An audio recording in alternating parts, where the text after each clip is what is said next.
Hi friends, రేపైతే మాకు ఆఫీస్లో పాట్‌లాక్ ఉంది. లైక్ ఒక్కొక్కరు ఒక ఐటెం తీసుకురావాలి. సో నేనైతే గులాబ్ జామ్ తీసుకెళ్దామని ఫిక్స్ అయ్యాను. సో ఇంకా ఈవినింగ్ ఆఫీస్ నుంచి వచ్చేటప్పుడు 2 గులాబ్ జామ్ ప్యాకెట్లు అయితే తీసుకున్నాను. సో ఇంకా వచ్చిన వెంటనే పిండి కలిపేసుకున్నాను. కొంచెం మిల్క్ వేసుకొని కలిపేసుకొని ఒక 10 నిమిషాలు పక్కన పెట్టాను.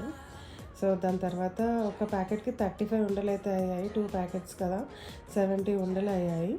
సో ఇంకా మంచిగా నూనె బాగా కాచిన తర్వాత లో ఫ్లేమ్‌లో ఈ గులాబ్ జాములు అయితే వేసేసాను. కొంచెం లో ఫ్లేమ్‌లోనే మనం ఉడికించుకోవాలి, లోపల బాగా ఉడుకుద్ది.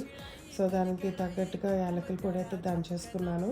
పక్కనే ఇంకా 2 గ్లాసెస్ ఆఫ్ పొడికి, గులాబ్ జామ్ పొడికి మీరు 4 గ్లాసెస్ ఆఫ్ షుగర్ అయితే వేయాలి. సో ఇంకా అలా వేపేసిన తర్వాత ఆ షుగర్ వాటర్‌లో వేసేసాను నైట్‌కి. మార్నింగ్‌కి ఇలా పొంగిపోయాయి. ఇంకా మార్నింగ్ వర్షం పడినా సరే గులాబ్ జామున్ తీసుకొని ఆఫీస్‌కెళ్ళిపోయాను. Bye bye.